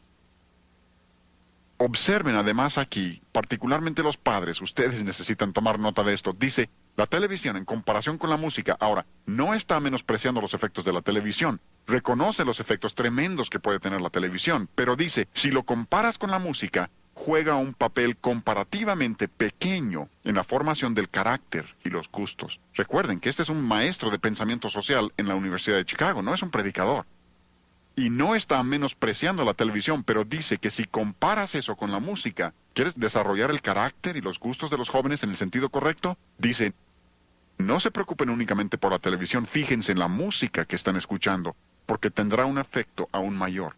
Y luego habla muy específicamente, y no voy a ser tan específico en estos seminarios, pero su libro dice con mucha claridad, la música rock apela a un solo factor, la apelación barbárica al deseo sexual.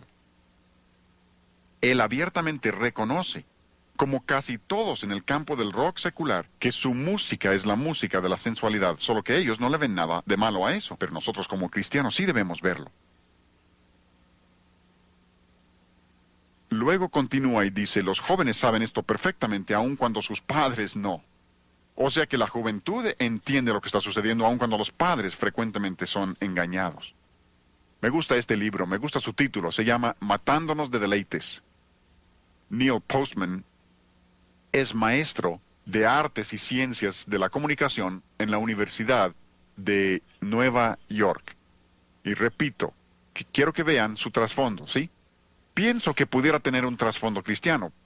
pero no da evidencias de que entienda principios cristianos, aun cuando creo que tiene un trasfondo cristiano. Pero él dice cosas muy interesantes en su libro, lo citaremos en varias ocasiones durante este seminario. Dice sostener que la tecnología, o la música en este caso, es neutral, no moral, amoral, es una ridiculez pura y simple. No podría haberlo dicho mejor yo mismo. Lo que está diciendo es que el medio, como dice Marcia McGruan, el medio es el mensaje. Está diciendo que no se puede separar el medio del mensaje. Y lo demostraremos eso en varias de las sesiones para comprobar que eso es cierto. No se pueden separar las dos cosas. La manera de decir algo determina en gran medida lo que significa. Y él dice, no se puede separar la tecnología, y aquí está hablando de la televisión en particular, y ese es el ejemplo que usan la mayoría de los de la música cristiana contemporánea. Usan la televisión como ilustración para decir que lo que importa es únicamente la letra. Pero aún este hombre reconoce que la televisión, que es un objeto neutral, no es un objeto viviente, como lo es la música.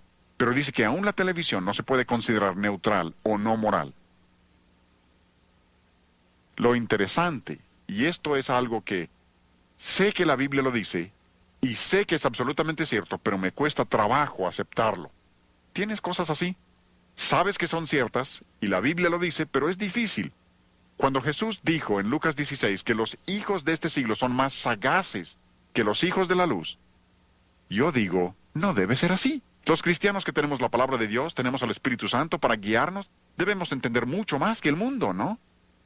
Pero con frecuencia vemos que el mundo entiende cosas que aún algunos cristianos se niegan a aceptar. Por eso citamos a tantos de estas personas en el seminario para demostrar que aún el mundo acepta estas cosas y las entiende.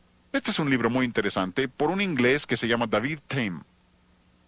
De nuevo, creo que este hombre entiende principios cristianos, pero es un escritor secular. Ha escrito un libro que se llama El poder secreto de la música. Menciono este libro porque particularmente tantas personas me preguntan, ¿usted se opone a la música rock? ¿Se opone a alguno de los compositores y su estilo de vida? ¿Y qué de Beethoven? Y Mozart, y Haydn, y estos hombres. Muchos de ellos no eran cristianos y no vivieron como debían y aceptas la música de ellos. ¿Por qué?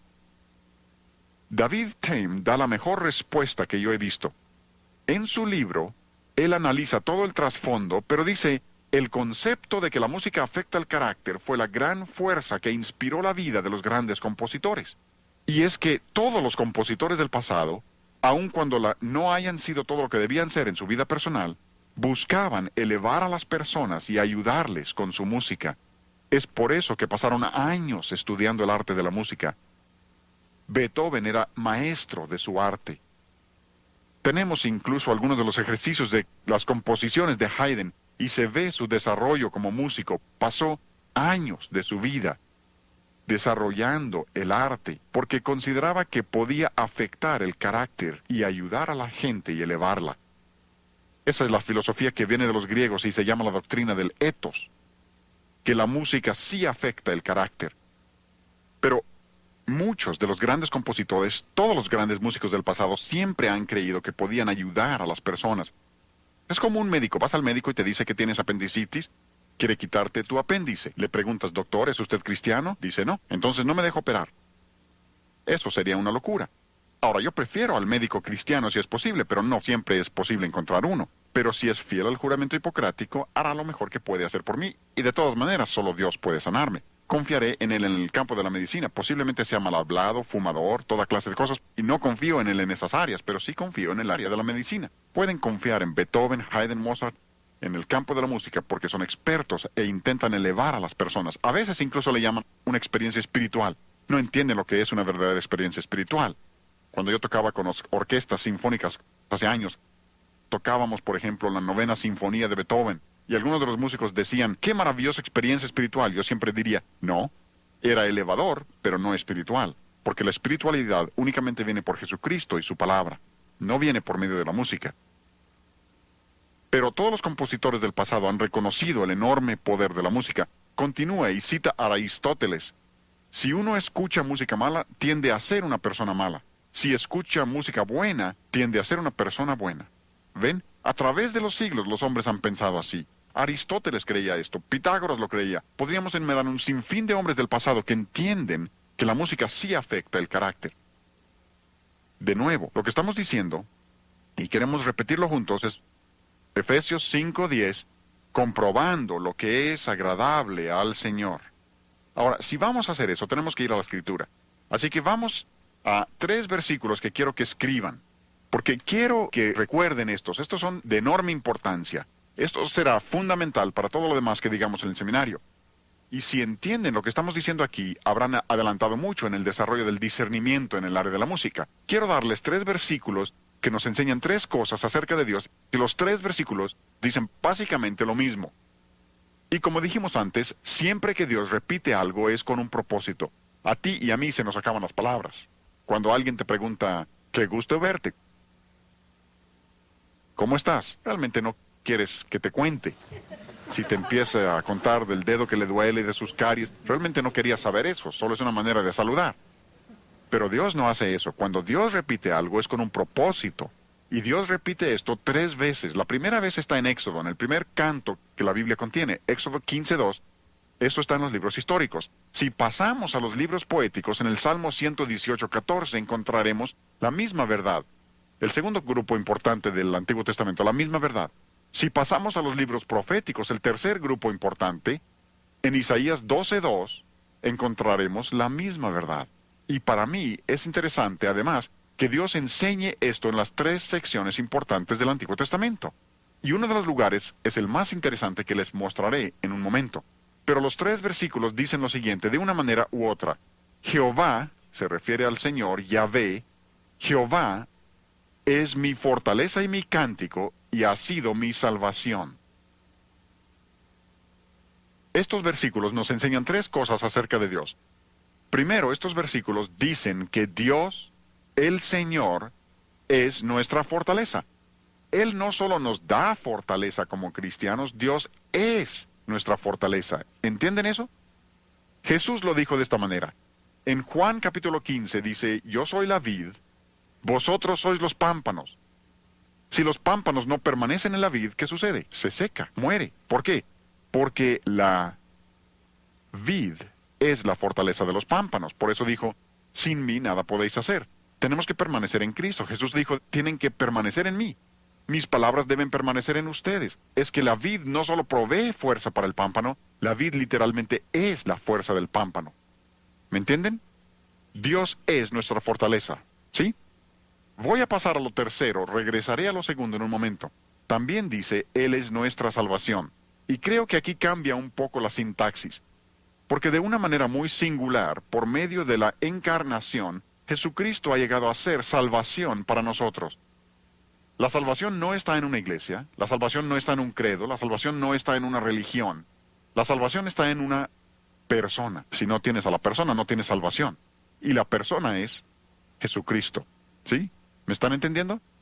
Dios es nuestra fortaleza, Dios es nuestra salvación. Pero observen lo que dice entre esos dos, sin perder un solo paso. Dice, Jehová es mi fortaleza y mi cántico.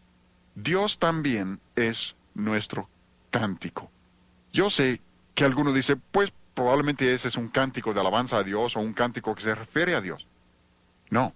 La palabra que ahí se traduce cántico, como muchos términos que les mostraremos en este seminario, no se refiere a alabar a Dios con palabras, se refiere a la música misma. El término hebreo es simrat, que literalmente significa música instrumental, a eso se refiere. Dios es mi instrumento, y la palabra literalmente significa pulsar las cuerdas de un instrumento. Incluso ahí les doy la referencia de Strong. El número que pueden consultar de Strong es 2176. Y a propósito, esta palabra únicamente se usa en estas 3 citas. No está en ninguna otra parte del Antiguo Testamento. Y creo que cuando Dios limita de esa manera el uso de la palabra, intenta darle un significado especial. Porque esa palabra viene de la palabra samar, que literalmente significa hacer sonar las cuerdas del instrumento, no con púa, sino con los dedos mismos. Amigos, lo que nos dice esto es que Dios es nuestra música. Así como Dios es nuestra fortaleza, así como Dios es nuestra salvación, Dios mismo también es nuestra música. La música es parte de la naturaleza de Dios. Dios mismo es musical. Me preguntarás, ¿realmente crees que Dios es musical? Claro que sí. Incluso la música es lo único que yo sepa Si tú sabes de otras, me gustaría saberlo. Es lo único que yo sepa que estaba en el cielo antes de que Dios creara el mundo, que tenemos aquí en la tierra con nosotros y que tendremos en el cielo en el futuro. ¿Saben de alguna otra cosa? Yo no. A mí me gusta predicar. Predico a la menor provocación y hasta provoco. Pero allá no necesitaremos predicación, pero sí cantaremos. Tendremos música, música instrumental. Apocalipsis habla de música instrumental. ¿Saben por qué? Porque Dios es musical. Es parte de la naturaleza de Dios. Y algunos dicen, incluso he leído algunos libros cristianos que dicen, Dios hizo la música para el hombre. No, Dios no hizo la música para el hombre. Había música en el cielo antes de que Dios creara al hombre. Incluso leí un libro cristiano, ¿se imaginan? Dice, el hombre aprendió a producir música imitando a los animales. Este ha aceptado la evolución y ni cuenta se ha dado. El hombre produce música porque Dios es musical, y cuando Dios nos hizo a su imagen, nos hizo a nosotros musicales también. ¡Qué emocionante!, ¿no? La música es parte de la naturaleza de Dios. Eso significa, y óiganme muy bien, esto es importante, y no les estoy enseñando verdades nuevas, ¿sí? Si es verdad nueva, es herejía. Lo que les estoy enseñando es algo que yo considero ha sido descuidado en el entendimiento de las personas. Pienso que hace siglos la gente entendía esta verdad. Y en nuestra generación, cuando tenemos más proliferación de la música, tenemos menos entendimiento de ella. Yo recuerdo, y esto como adulto, haber manejado mi auto pensando, ¿no sería maravilloso poder tener un tocadiscos en el auto? Y pensé, nunca se podrá porque no hay manera de hacer que la aguja permanezca en el disco. Ahora hay tocacintos, compact disc, puedes estar escuchando una sinfonía grabada hace años en algún lugar de Europa. ¿Cómo le hubiera gustado eso a Bach? Pero al mismo tiempo que tenemos esa proliferación de música, tenemos menos entendimiento del significado de la música y su mensaje. Pero Dios es musical y eso significa que la música ha existido desde que Dios existe. ¿Oyeron eso? La música ha existido cuando cantamos juntos, cuando alabamos a Dios en nuestras iglesias. Estamos haciendo algo que Dios ha tenido desde la eternidad. Y nosotros lo haremos por la eternidad. Aquí solo estamos practicando un poco. Si eso no te emociona, tienes descompuesto el emocionador. Es que la música es parte de la naturaleza de Dios. Ahora lo que sigue se va a poner un poco técnico.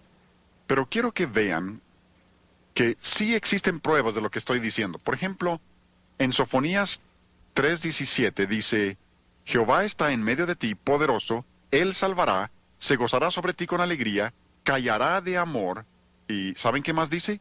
Se regocijará Dios sobre ti, su Hijo, con cánticos. Dios dice que cuando tú y yo hacemos lo correcto, ¿qué hace Dios? Canta. Así dice. Dios canta.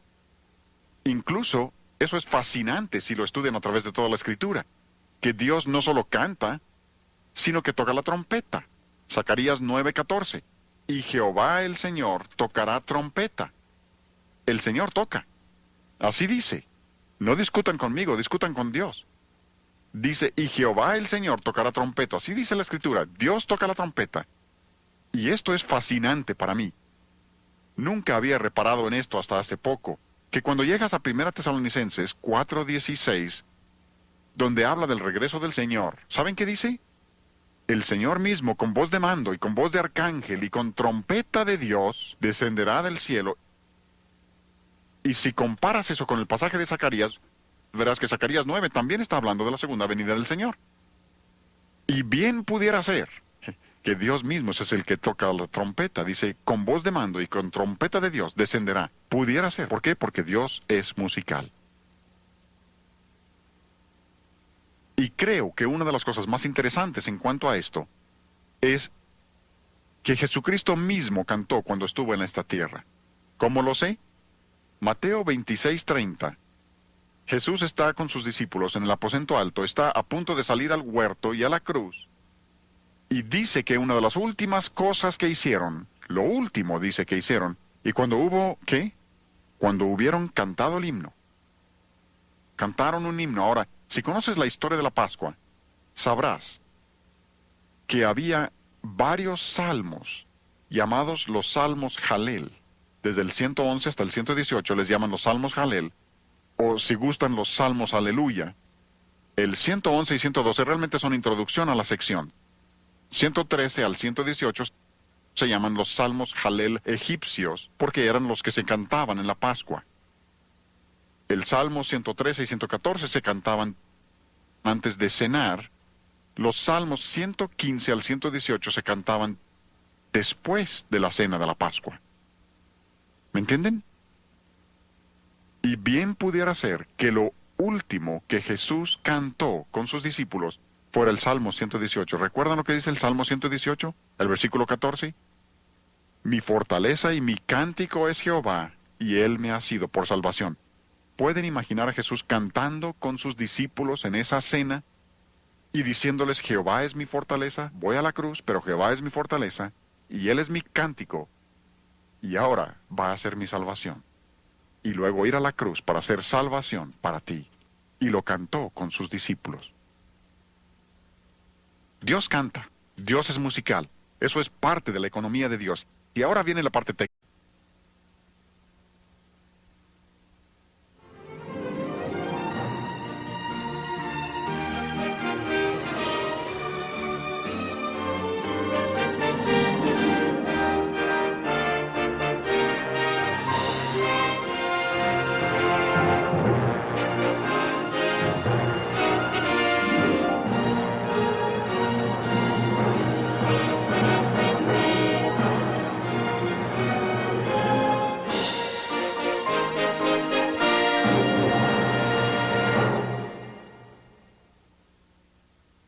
Bienvenidos al seminario del lenguaje de la música.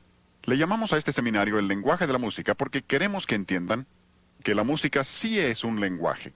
Cuenta con todos los elementos de un lenguaje. Tiene su gramática, sintaxis, tiene comunicación y tiene significado. Ahora, el significado es abstracto, no concreto, por eso es que algunos se confunden en este punto.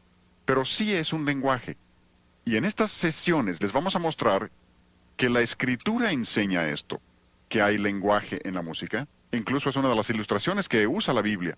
Y además de los musicólogos, en el campo de la psicología de la música, y particularmente los que estudian la sociología de la música, reconocen el hecho, y todos están de acuerdo, en que la música es un lenguaje.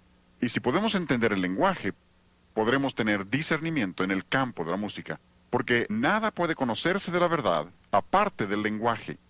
Esa es una aseveración de un gran filósofo, y él reconoce el hecho de que si no nos ponemos de acuerdo respecto a los términos de nuestro lenguaje, si no estamos de acuerdo sobre los significados de nuestras palabras, no habrá comunicación entre nosotros. Así que si no entendemos lo que se está diciendo en ese lenguaje, no habrá una comunicación correcta. Así que es importante que entendamos que la música es un lenguaje y debemos saber cuáles son los elementos de ese lenguaje si vamos a entender la música. Ahora, el seminario se divide en 6 sesiones. La primera sesión que veremos hoy se llama El Dios de la música. ¿La música fue una idea tardía de Dios o es algo que forma parte permanente de la economía divina? A la segunda sesión le llamamos El mensaje de la música. ¿Qué es lo que se está comunicando? ¿Puede la música comunicar ideas? ¿Puede la música comunicar algo? ¿Y podemos entender lo que la música está comunicando? La tercera sesión se llama el sonido de la música. Si la música comunica, ¿cómo sabemos qué sonidos comunican qué cosa? ¿Podemos entender? ¿Habrá principios que nos muestren cómo debe ordenarse nuestra música? Luego, el mensaje número 4 versará sobre lo que llamamos el evangelio de la música. ¿Se relaciona la teología con la música? Y tenemos ciertos tipos de música. ¿Habrá también ciertos tipos de teología que van con esa música? En el mensaje número 5 hablamos acerca de los efectos de la música. ¿Nos afecta la música? Y si nos afecta, ¿cómo nos afecta? ¿Y qué es lo que nos afecta? Y si entendemos eso, podemos entonces saber qué clase de música debemos tener por los efectos que produce.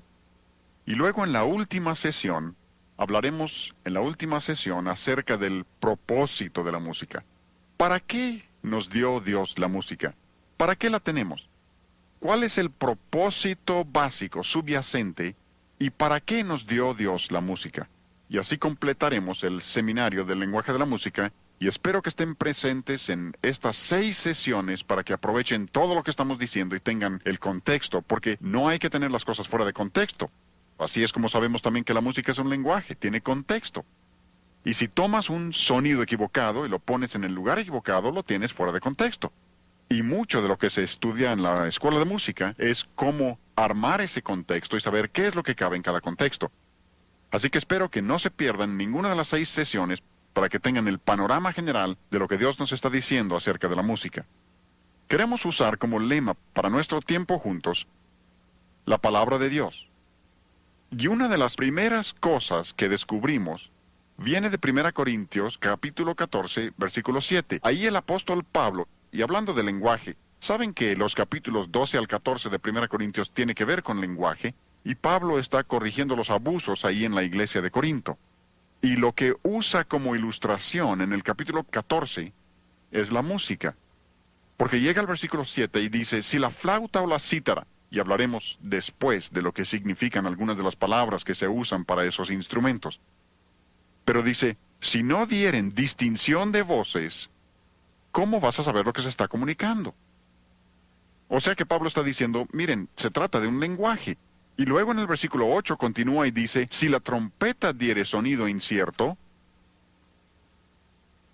¿cómo vas a saber lo que debes hacer? Si debes ir a pelear, si te están llamando a levantarte en la mañana, ¿cómo vas a saber si no conoces el lenguaje? Y como veremos más adelante, aún en este pasaje, donde muchas veces hemos pensado que se refiere a la letra, en la mayoría de los casos, se está refiriendo a la música misma. Y dice, si diere un sonido incierto, o sea que si no conoces el lenguaje, ¿cómo vas a saber lo que debes hacer? Así que toda nuestra tesis está fundada en un principio bíblico que se aplica a todas las áreas de la vida. En este seminario solo vamos a aplicarlo al área de la música, pero esto se aplica a toda la vida. Nuestro lema para las 6 sesiones será Efesios 5:10. El versículo dice que tú y yo como creyentes debemos de estar comprobando lo que es agradable al Señor. Vamos a repetir el versículo juntos empezando por la cita. ¿Vamos? Efesios 5:10. Comprobando lo que es agradable al Señor. Observen ahí la palabra comprobando. La palabra comprobando en este caso, como en muchos otros en la Biblia, significa poner a prueba las cosas. Dios quiere que pongamos a prueba las cosas. Algunos dicen, pues cuando haces eso estás juzgando. No. Juzgar es pronunciar sentencia sobre alguien o algo. Y aunque la Biblia nos pide en ciertos casos que hagamos eso, aquí no se está refiriendo a eso. Aquí se refiere a poner a prueba. Ponemos a prueba casi todo. Supongamos que voy al médico. Me dice que tengo un tumor cerebral y quiere hacerme una cirugía de cerebro. Estando ahí en el quirófano me mira y me dice, ¿hay algo que debes saber antes de comenzar? Le pregunto, ¿qué cosa? Dice, nunca he estudiado medicina, pero amo mucho a la gente. Y le digo, ya me daba temor cuando creía que sabía lo que estaba haciendo. ¿Por qué? Quiero que sea probado, quiero que apruebe. Supongamos que te subes a un avión, se dirige a la pista del aeropuerto para despegar, y se oye la voz del piloto que anuncia, amigos, deben saber algo antes de volar el día de hoy. Te preguntas, ¿qué irá a decir? Y luego oyes que dice, nunca he tomado lecciones de vuelo, ni siquiera he volado antes. Dirás, déjenme bajar. ¿Por qué? Quieres que sea probado, quieres que sepa. ¿Supieron del piloto que llamó a la torre de control? Preguntó, ¿qué hora es? Le contestaron, ¿qué línea es? Dice el piloto, ¿qué importa qué línea es? Solo quiero saber la hora. El controlador le dice, si es American, son las 3 de la tarde. Si es mexicana, son las 15 horas. Si es la línea Patito, la manecilla corta está en el 3 y la larga está en el 12. Veo que algunos de ustedes han volado en esa línea. Tienen sus problemas, ¿no? Pero de nuevo, es que queremos que sean probados. Y esto es lo que dice Dios que tú y yo debemos hacer. Dios dice que nosotros como hijos de Él debemos comprobar lo que es agradable. ¿A quién? A ver, ¿a quién? Al Señor. No es lo que me guste a mí o lo que te guste a ti o a otro. ¿Han observado que todos son expertos en el campo de la música? ¿Se han fijado? No sabrán leer nota, no sabrán cantar, no conocen técnicas correctas, pero yo sé lo que me gusta. ¿Han oído eso, no? Díganme, ¿el hecho de que te guste lo hace bueno? Tienen miedo de contestar, ¿no? No, hay muchas cosas que me gustan, pero las rechazo porque sé que son malas. El asunto no es si me gustan o no. Otros dicen, pues a mí no me gusta. Déjenme hacerles otra pregunta. ¿El hecho de que no te guste lo hace malo? No. Y de nuevo, algunos dicen, pues es que tú te opones a la música rock porque no te gusta. Eso no tiene nada que ver. No me hubiera querido levantar esta mañana. No me gusta levantarme por la mañana, pero me levanté no porque me gustara o no me gustara, sino porque sabía que era lo correcto.